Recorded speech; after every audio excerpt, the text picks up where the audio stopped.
يا مرحبا.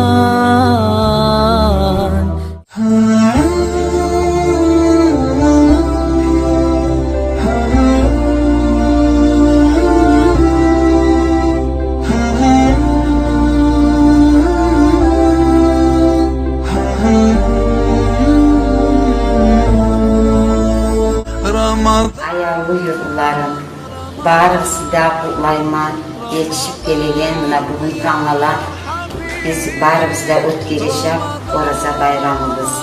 Bazı bayramlardan bizge seylak verilen ziyarattan Allah talamız. Ya Allah bağırıp Allah kabul etsin, tutkan orazalarımızını, dileğin tilevlerimizni, etken ibadatlarımızını.